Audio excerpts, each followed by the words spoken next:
गूंगी बहू अंधी सास। एक परिवार में 5 लोग थे। ओम प्रकाश, उनकी पत्नी सुमित्रा, बहू भावना, बेटा राहुल और एक थी उनकी बेटी प्रियंका। वैसे तो ओम प्रकाश और सुमित्रा के घर में सब कुछ ठीक ठाक था, लेकिन सुमित्रा की एक आदत थी। घर में कुछ भी गलत या सही हो तो वो किसी से कुछ नहीं कहती। और भावना स्वभाव की इतनी सीधी सादी थी कि अगर कोई उसके साथ गलत भी करता तो भी वो उसे कुछ नहीं कह पाती। इसी के चलते प्रियंका और राहुल घर में मनमानी चलाते रहते, क्योंकि घर को संभालने वाली औरतें इस तरह से रहती थी जैसे वो गूंगी और अंधी हो। माँ, मैं अपनी सहेलियों के साथ पिकनिक पर जा रही हूँ। ठीक है बेटा, चली जाओ। और मुझे आने में रात हो जाएगी, देर से ही आऊंगी मैं। अच्छा, कोई बात नहीं बेटा। भावना, तुमको एक बार में समझ में नहीं आता क्या? नाश्ते में फिर से पराठे बना के रख दिए।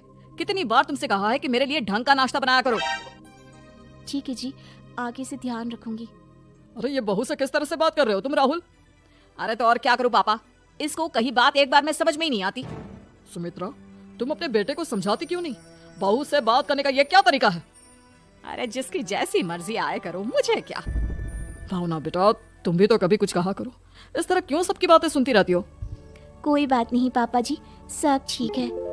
रात को काफी देर तक प्रियंका घर नहीं आती और जब वापस लौट कर आती है तो एक लड़की के साथ बाइक पर बैठकर सुमित्रा और भावना दोनों ही प्रियंका को लड़की के साथ देख लेते हैं।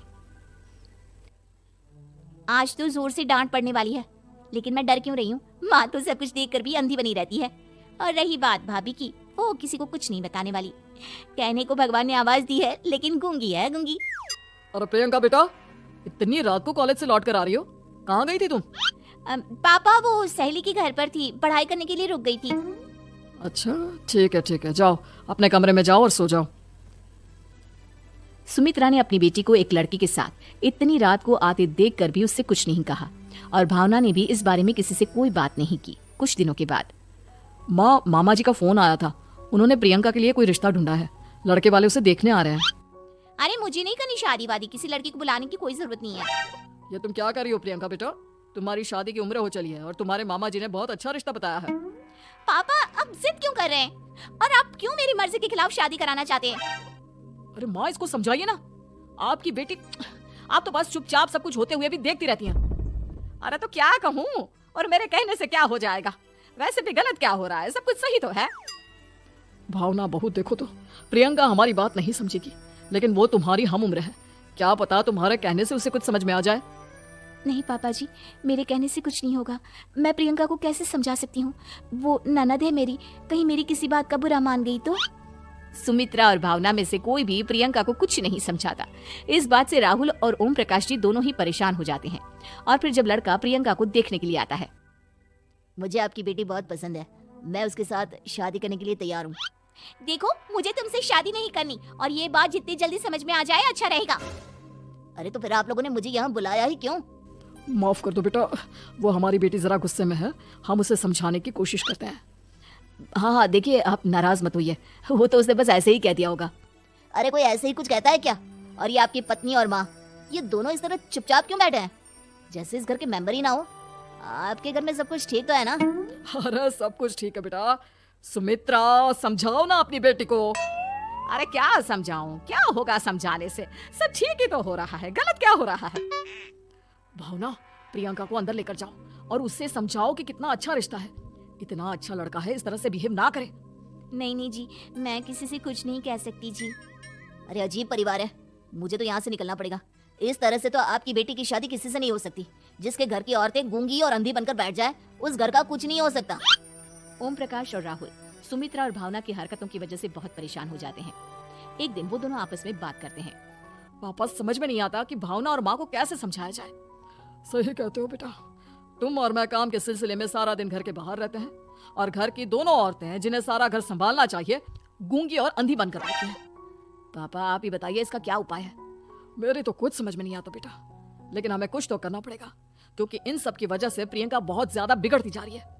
तुमने देखा उसे किस तरह से बिहेव किया था। अरे लेकिन पापा हम करेंगे क्या? हमें एक नाटक करना होगा। कुछ दिनों के लिए हम भी गूंगे और बहरे बन जाते हैं, उसके बाद इन दोनों औरतों को अकल आएगी। हाँ पापा, शायद आपकी बात ठीक है। हम दोनों हर बार बात को संभाल लेते हैं और इसी वजह से माँ और भावना कुछ भी करने की कोशिश ही नहीं करते। और फिर अगले दिन, भावना नाश्ते में क्या बनाया है? जी पराठे बनाए हैं। मेरे लिए पोहा बना दो। अच्छा जी ठीक है, अभी बना देती हूँ जी।